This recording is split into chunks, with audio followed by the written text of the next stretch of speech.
Hey, what's up? Okay, I knew I did this overview a little too soon as far as the Michael Myers collection. I had made like a short not too long ago knowing that I had a few more pieces coming in. So here's the update. I got in just two Myers pieces added in since I uploaded that short. So here we go, just a small update.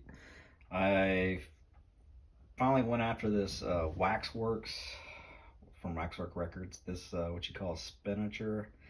I don't think they're doing that anymore, which is a shame. I have a few of these. I think they're pretty neat. Just these half body collectible pieces that you can stick onto your record player when you're playing that particular movie's soundtrack. So they're just simply called spinatures. Um, I'd like to think they did really well in sales. I mean, it looked like those were quite a few sold out like hotcakes, but they haven't done any new ones since then. So kind of I regretted being on the fence with this Michael Myers one because I was late to the party and getting it, so I had to pay secondhand prices for that one. It wasn't too bad, like $45. Could have been much worse considering it's kind of hard to find nowadays, I guess. Well, not hard to find, but just with the prices being jacked up. So I got the spinature added. I think it's pretty neat. Um, Overall, I think it's pretty cool. And then I went after this part two version here from the Super 7 Reaction figure series. I just think they did a really good job with the sculpting of that mask.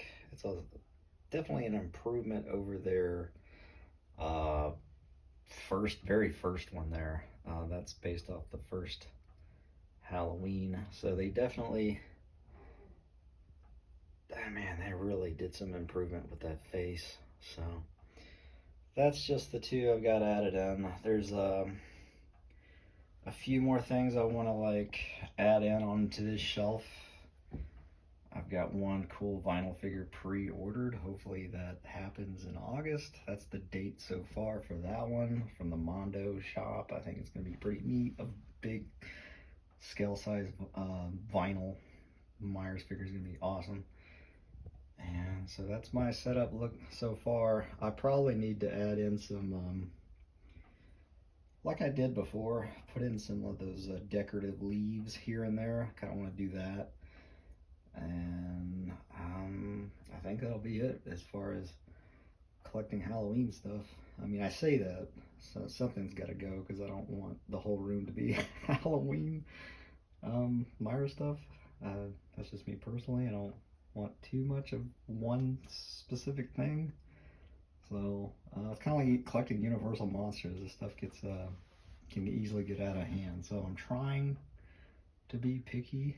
Um, but man, when you really love a character in a movie, it's kind of tough. So yeah, just the spinature from Waxworks several years ago, I guess, and then the Super 7 Part 2 with the gunshot holes.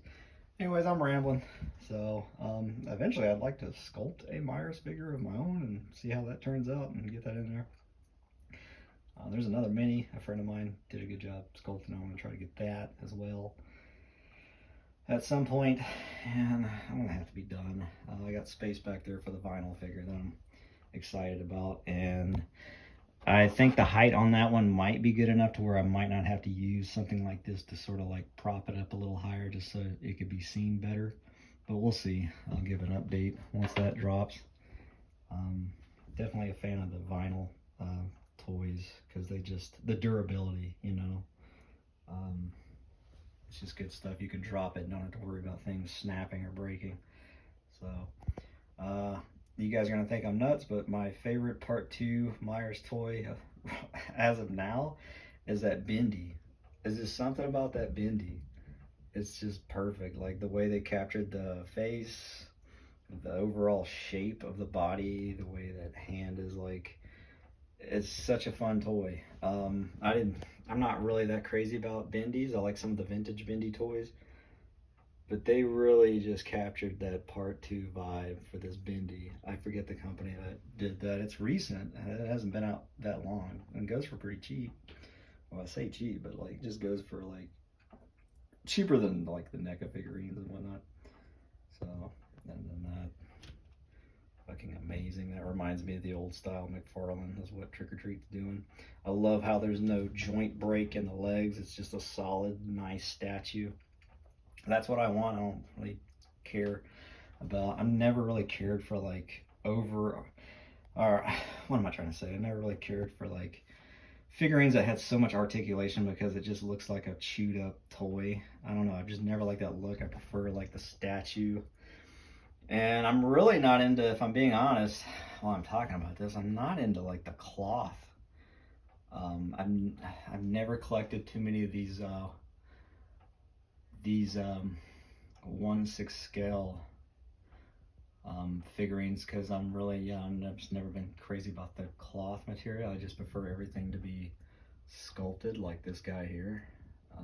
But I don't know, they did such an amazing job with this Myers piece that I had to go after that cloth one. I have a few of those of other characters that companies have done really a good job you just can't ignore. Like Mezco did their one, I forget what it's a series 1 something. And that's a perfect example of the cloth clothing tailored just right.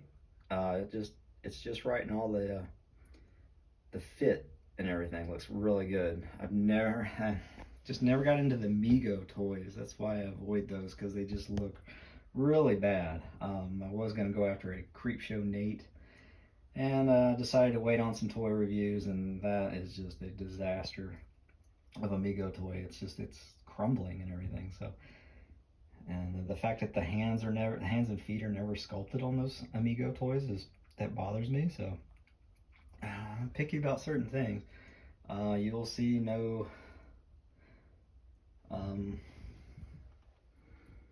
Funko Pop. I mean, there's one I customized over there. That's like a Funko Pop body.